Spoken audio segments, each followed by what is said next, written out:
ইসলামের মধ্যে 5টা রাতের গুরুত্ব অনেক বেশি। কয়টা রাত? আর একটু আস্তে কর। 5টা রাতের গুরুত্ব অনেক বেশি। তার মধ্যে নাম্বার 1, 1 নাম্বার হলো লাইলাতুল কদর। সুবহানাল্লাহ বলা যাবে না? কোন রাত? লাইলাতুল কদর, যেটা রমাদানের শেষ দশকের অবস্থিত। এই রাতের মর্যাদার ব্যাপারে আল্লাহ পাক সরাসরি কোরআনুল কারীমের মধ্যে আয়াত দিয়েছেন, ইন্না আনজালনাহু ফি লাইলাতিল কদর। আল্লাহ পাক জানিয়ে দিয়েছেন কদরের রাত্রিতে, মহিমাপূর্ণ রাত্রিতে, বরকতপূর্ণ রাতের মধ্যে আল্লাহ পাক কোরআনকে নাজিল করেছেন। সেই রাতটা হলো রমাদানের মধ্যে শেষ দশকের মধ্যে। এই রাতের মর্যাদার ব্যাপারে আল্লাহ পাক সরাসরি কোরআনুল কারীমের মধ্যে সূরা কদরের মধ্যে জানিয়ে দিয়েছেন, লাইলাতুল কদরি খায়রুম মিন আলফি শাহর। সুবহানাল্লাহ বলেন। একটা রাত সমান সমান 1000 মাসের চাইতে উত্তম। এত মর্যাদা দেওয়া হয়েছে লাইলাতুল কদরকে। এটা গেল নাম্বার 1। নাম্বার 2, 2 নাম্বার হলো জিলহজ মাসের প্রথম 10 রাত। সুবহানাল্লাহ বলবেন না? কোন রাত? জিলহজের প্রথম 10 রাত। আরবি মাসে, আরবি বছরে যেটা শেষ মাস, যে মাসে মানুষ হজ করতে যায়। এই রাতের মর্যাদার ব্যাপারে আল্লাহ পাক কোরআনুল কারীমের 89 নাম্বার সূরা 1 এবং 2 নাম্বার আয়াতের মধ্যে চমৎকার করে কোট করে দিলেন, ওয়াল ফাজরি ওয়া লায়ালিন আশ। আল্লাহু আকবার বলেন। আল্লাহ পাক 10 রাতের কসম খেয়েছেন, যেই 10 রাতের ব্যাপারে অধিকাংশ মুফাসসির কিরামগণ বলেছেন সেটা হলো জিলহজ মাসের প্রথম 10 রাত। এর মর্যাদা অনেক বেশি।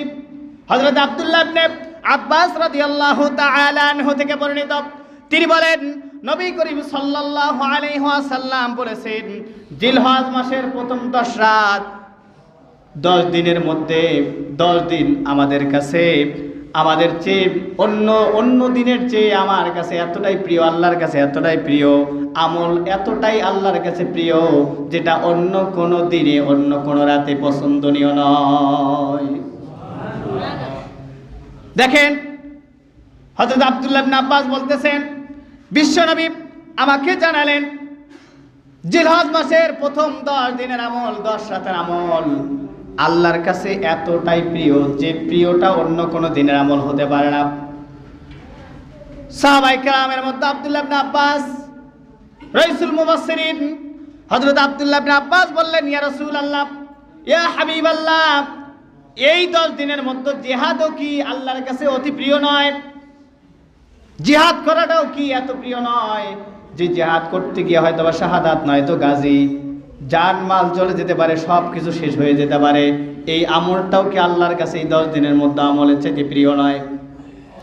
বিশ্বনবী জবাব দিলেন, এই 10 দিনের মধ্যে যদি কেউ জিহাদের ময়দানে যায়, কিন্তু জিহাদের ময়দানে সে নিজে গিয়েছে, তার সমুদায় সম্পত্তিগুলো জিহাদের ময়দানের জন্য খরচ করে দিয়েছে, বিলিয়ে দিয়েছে, আল্লাহর রাহে দান করে দিয়েছে, ওই ব্যক্তি যে জিহাদের ময়দানে গেল, সম্পদ নিয়ে গেছে, নিজেও গেছে, কিন্তু একটাও ফিরিয়ে নিয়ে আসতে পারে নাই, এর চাইতে আল্লাহর কাছে বেশি মর্যাদা হতে পারে না।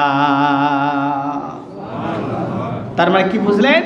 যে জিহাদের ময়দানে গেছে, সে নিজে গেছে, তার সম্পদগুলো নিয়ে গেছে, একটাও ফিরিয়ে নিয়ে আসতে পারে নাই, সে নিজেও আসে নাই, তার সম্পদও আনতে পারে নাই, তার মানে কি হয়েছে? সে শহীদ হয়ে গেছে। এটা মর্যাদা হতে পারে না, এর দাম আল্লাহর কাছে অনেক বেশি। সুবহানাল্লাহ। তার মানে বোঝা যায় জিলহজ মাসের সাধারণ যে আমলগুলো, নফল, তাহাজ্জুদ, জিকির, আজকার, দান, সাদাকা, অন্যান্য যে আমলগুলো আছে, এই আমল জিলহজ মাসে আল্লাহর কাছে অনেক ফজিলতপূর্ণ। এটা গেল নাম্বার 2। নাম্বার 3 নাম্বার হলো জুমার রাত। জুমার রাতের বরকত, রহমত, ফজিলত অনেক বেশি। সুবহানাল্লাহ বলেন। এরপরে নাম্বার 4 নাম্বার হলো 2 ঈদের 2 রাত। 2 ঈদের 2 রাত, বিস্তারিত বলার সময় হচ্ছে না। এরপরে নাম্বার 5 নাম্বার হলো লাইলাতুন নিসফি মিন শাবান। সুবহানাল্লাহ বলবেন না? আরেকটু জোরে বলে। কষ্ট হচ্ছে? লাইলাতুল নিসফি মিন শাবান, এই রাতের মর্যাদা আল্লাহর কাছে অনেক বেশি। সুবহানাল্লাহ।